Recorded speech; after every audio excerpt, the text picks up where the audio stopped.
Salute black man, productive black man, but all black men because if you're a Pokey, Ray Ray, or unproductive black man, Glocktavius Num, I pray you will become a productive black man. Amen. I gotta say this, man, and I feel like I'm gonna be very unpopular in this space because I have very, very different takes on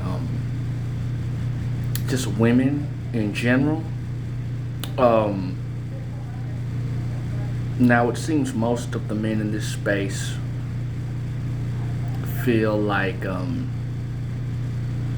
there is a particular evil about Keisha, which there is, right? Um, that cannot be duplicated by other women. I contend this. Because the truth is, bro, if Becky, Maria, or Ling Ling, if Becky, Maria, or Ling Ling were in Keisha's shoes and had to take Keisha's place,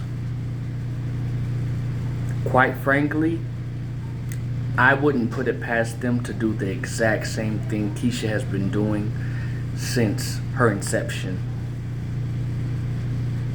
Because it all comes down to female nature, bro. I think that we really do love black women, but that they're so far gone, and it really bothers us because she is our natural counterpart, right? When I look at myself as a black man, I love myself. I like the way I look, right? Regardless of if Keisha likes it or not, I like it. See, men, we have this kind of confidence. I will say black men have this kind of confidence because I'm not gonna lie to you. We make Brad and Enrique and Hector very insecure. Like they're insecure in their own skin already, which is why they indoctrinate their daughters, you know, to not like us and not date us and things like that. So, like, I don't know. I think there's something about being heavily melanated, or not even that, really being a Negro man that exudes and retains confidence like no other man on this planet. I'm not gonna lie to you. You know, now you've had a few exceptions in history. Like there were a few black pharaohs that um this is embarrassing to say, but I'm gonna say it because these are like close to my ancestors, right? I'm part Hamite and part Shemite, but you had a lot of black Hamite pharaohs who wanted to be depicted like um, with more European features in their engravements or statues, right? So when they had statues made of them, they would um, request their features to be altered to be more European like. And I'm not gonna lie, it seems like throughout history, anytime the albino has popped up, we've kind of like worshipped him, like, and liked him more than we really should. And I don't think that those early Egyptians really understood how powerful their blackness was. You understand? Because remember, back then, yeah, like people knew the differences between like races or ethnicities or whatnot, but they really were more nationalist people back then. So see, it was never a collective black love or you know black embracing, because tribalism in Africa has been going on since the dawn of time between Negro, tribes. And I gotta give this to the albino. I gotta give it to him, bro. I'm sorry. I don't care who likes it or not. They got together and united under one common denominator, and that's that they were all non-melanated people. They said, look, we'll put our little differences aside. Yeah, I don't really like you. You don't really like us. But hey, let's unite and scramble for Africa. It worked. And that's the problem with black people. We've never looked at ourselves as competition for other groups of people that are, quite frankly, the opposite of us. If we would have looked at it like that, bro, white people would have never, but we didn't. In fact, we let them come to the Horn of Africa, to the coast of Africa, rather, divide us, impregnate our women, create a group of mulattoes who would be subservient to them, the albinos, and the albinos would use them to lord over us and to keep us fighting each other. Like, bro, I ain't gonna lie, the way they played it, smooth. And only after we've been decimated as a people are we now thinking on the level that they thought of many of those years ago. But even now, you got, FBA, Tether. That's what kind of bothers me about this space. All this FBA, Tether, and all this separating ourselves from Africa. Look, I'm in a full agreement, and I'm very well aware that blacks are the original inhabitants of this earth, and that whites only came about through the albino gene. But see, this notion that, and see, I'm saying this with respect, right? This notion that black American men are the original Americans, I'm not going to get behind that. Not saying that there aren't some descendants of the original people who were here, but quite frankly, I think they got completely eradicated. Case in point, the majority of so-called FBA men here in America today came from Africa, bro. Were brought here through slavery, per the curses of Israel in Deuteronomy 28. Yeah, the Lord brought y'all on ships, Israel. Y'all don't gotta believe it, but y'all are Israel. And y'all were brought here on ships. And see, we're really brothers, bro. I'm Fulani. Many of my people were brought here to this country and to the other countries in the Americas through slavery. I just happen to be born in Africa. But bro, I got some deep roots. It's crazy. I got Israelite roots. I got Kemetic roots. I got the best of both worlds, right? But this division is really like, it's boggling my mind. And it is an evil spirit that's keeping us divided. Because quite frankly, God is the one that wants us divided right now, absolutely speaking. Because Christ has to come back and fix black people's problems. I don't think a lot of FBA / Black American / Israelite men realize that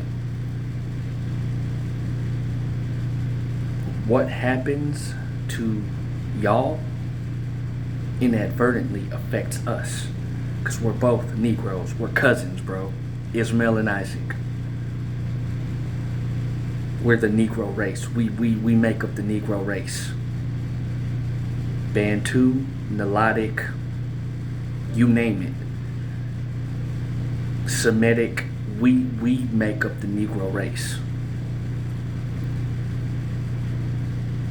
But since antiquity, there's been plex. But make no mistake, the same ills that y'all have faced, we've not only faced, but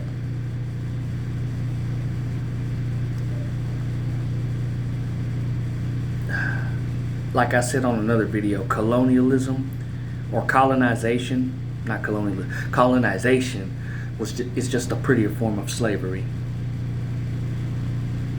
But look at what it's done to Africa. The richest continent on the face of the earth. But we can't get nothing for nothing. Shout out Traore. I hope you're not the man of lawlessness. Something makes me think you are.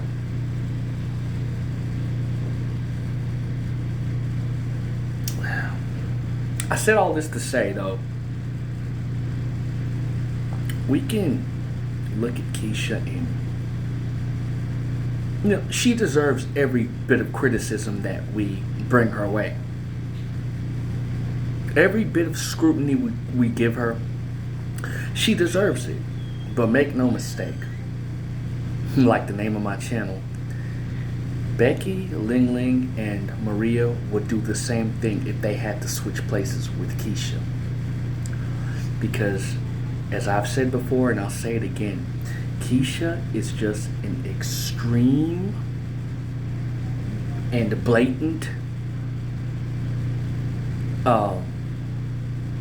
example, if you will. That's not the word I really want to use, but she's the utmost projection of female nature, like what's really inside of them. And I, as I've said prior, they're not good people. They're very weak people. That's what makes them bad people. Because of how weak they are. You understand? And they'll do anything for survival. This is all women, bro. So I'm not saying we shouldn't not go in on Keisha, but that we need to keep in mind these other women would do the same thing.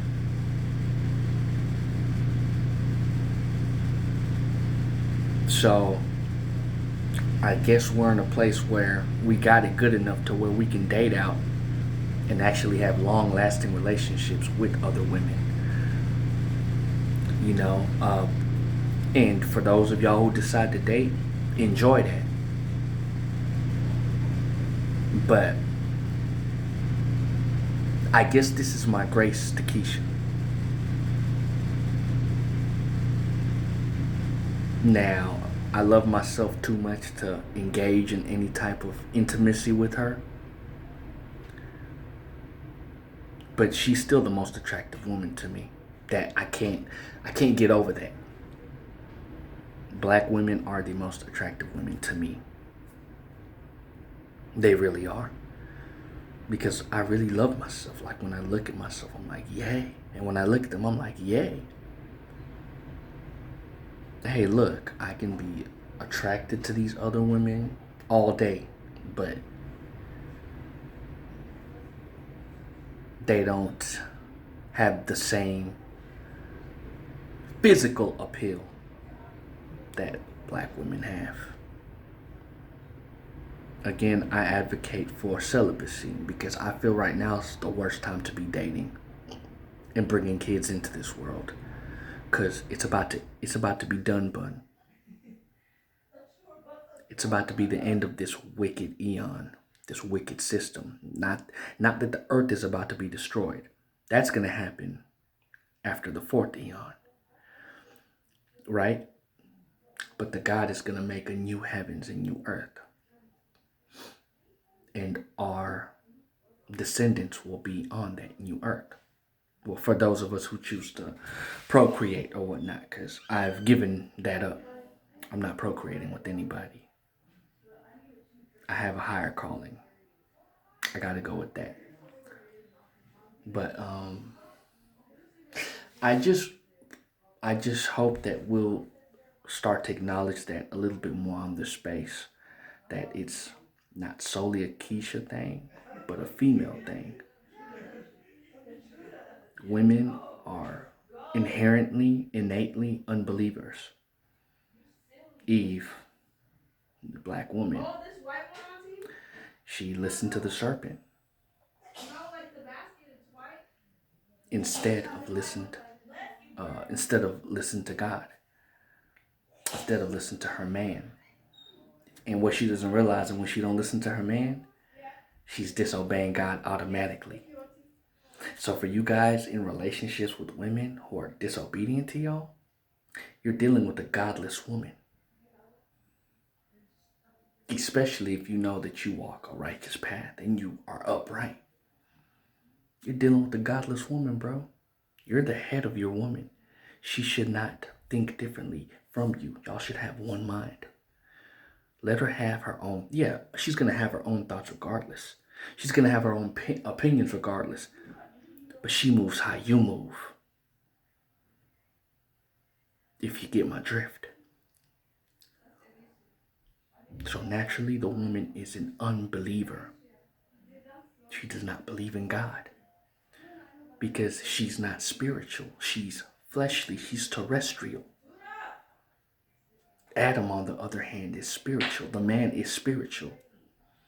He has that connection to God that she doesn't.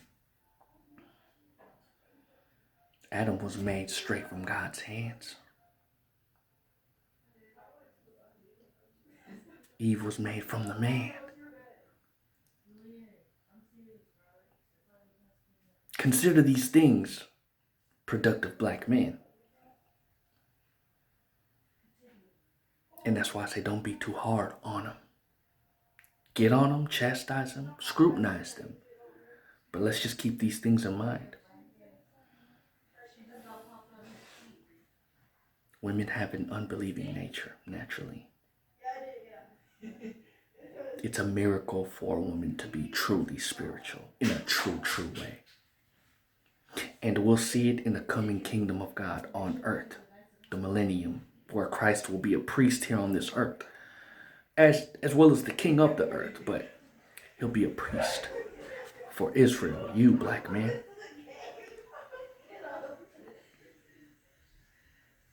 And you will rule this earth. And Keisha, she will get in line.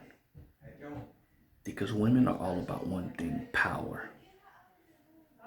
She's confused and misled right now. She doesn't realize what she has in front of her. But trust me, the tides are about to turn for Brad. And the time's coming where she's going to look at him like he's nothing. This is just how it goes with women, bro. They go where the power is. They really want God, bro. That's why the serpent told her, you shall be like God. He made sure to throw that in there because that's really what she's seeking. And the man, he already has the connection with God. So when she sees black men on top, serving God as the priests that they were supposed to be, she'll follow suit. Make no mistake, I stand on this shit.